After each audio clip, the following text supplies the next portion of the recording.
to talk a little bit more about strategy and the play again. So when you're declarer, you get to see your hand and your partner's hand. And because you've won the bid, you know how many tricks you're supposed to be trying to take. So before you even play a card, call the first card from the dummy, you should take a moment to plan the play, try to figure out how you're going to take the 7, 8, 9, 10, however many tricks that you're supposed to take. So first, you want to remember your goal. How many tricks do you need to take? And then second, you want to count your sure winners. All your dots. Which is like, if you have like ace, king, queen, you can count that as 3. If you have king, queen, and a couple more, but your partner has the ace and jack, that's 4. And remember to play the high cards from the short side first, so we can go ace, then the jack, and then the king, then the queen. So we can count 4 sure tricks there. If we have a really long suit, we can even count those in advance by exhaustion. Maybe we have something like this, where we have, how many cards are in this suit? In the north hand, 6, and the partner has 3, total of 9, which means the opponents have only 4. That means the ace, king, queen, and jack are guaranteed to not take out all the opponent's cards in this suit, which means we can count this as 6 sure tricks. One thing I should have mentioned for exhaustion is sometimes you have to lose the lead. If somebody has 4 in this 6-2 combination, if somebody has 4, you'll have to lose the lead once. After we played the ace, king, queen, somebody will still have 1 left. But we can lose the lead one time, and then the last 2 will be automatic winners by default. And you do have to sometimes count the cards. And in this case, we have 8 cards, which leaves 5 for the opponents. And the easiest way, there are actually 2 easy ways to count cards, is we just remember that there are 5 cards missing. Every time we see a card in this suit, we tick that counter down by 1. So when we play the ace, and this person plays a card, we go 5 minus 1 is 4. Then this person plays a card, we go 3. We play the king, we go 2. This person follows suit, 1. Now we know there's only 1 card left, and they're going to have to play it under the queen. So we tick down from however many cards we're missing. The way I do it, and it's just because it's the way I'm used to, is I count the cards I see, 8, and then I count up until I've seen 13. So we have 8, and then I see one that's 9, 10, and then they play again, 11, 12, and then one more is 13.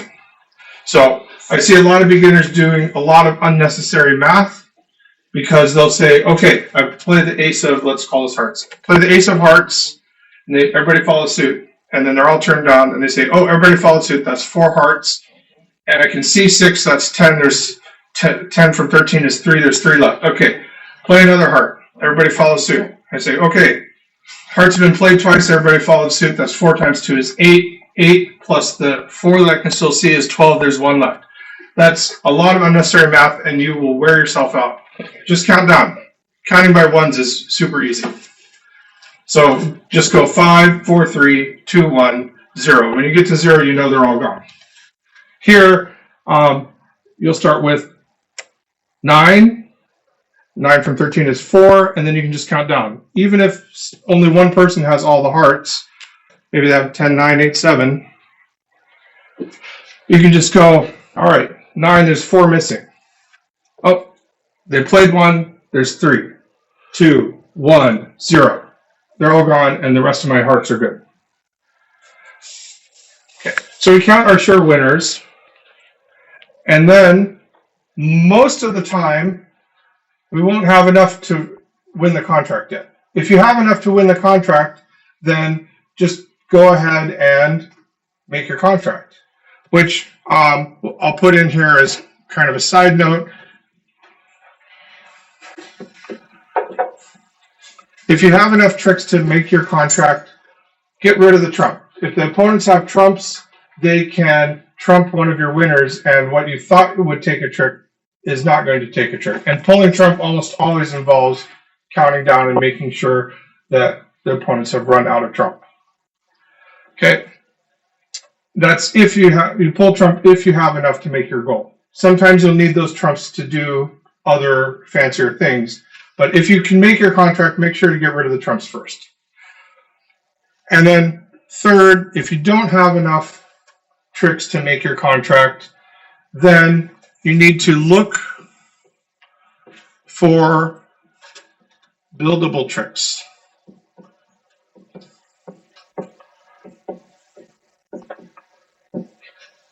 And this isn't in the book, they don't call them buildable tricks, but I want to emphasize that we're always building tricks. We're always trying to create new tricks that weren't ours by right yet.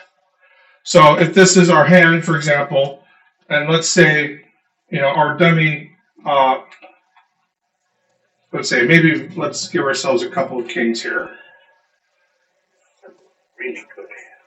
So would that be another way of saying manufacturing trick? Yes, manufacture, build, create. Let's say this is our hand, and dummy is just all small cards, nothing higher than a 6. So we're not going to worry about what's in dummy. But here, let's say we're playing 3 no trump. Now, a lot of beginners would go, okay, I got 6 tricks. I'm going to just win my 6 tricks, ace, king, ace, king, ace, king, and then try to figure out how to get through more tricks when that's done. Well, you've done that exactly in the wrong order if that's what you've done. Because what do you think? Once you played the ace and king, the rest of the clubs, whoever has the queen of clubs is now entitled to the next club trick, and then the jack and the 10. So you're always entitled to these tricks. You don't have to take them right away. These, you're not entitled to any tricks yet in spades.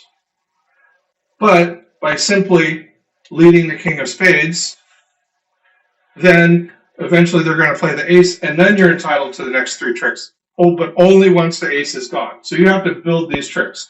So you can make 3 no trump super easily with this hand, as long as you play the spades first. So if you're playing 3 no trump and you're planning to play, you would say, I need 9 tricks. I have 6. I need to build 3 more. And here's an easy suit where we can build 3 tricks. And then you look for your buildable tricks, and then you have to actually build them.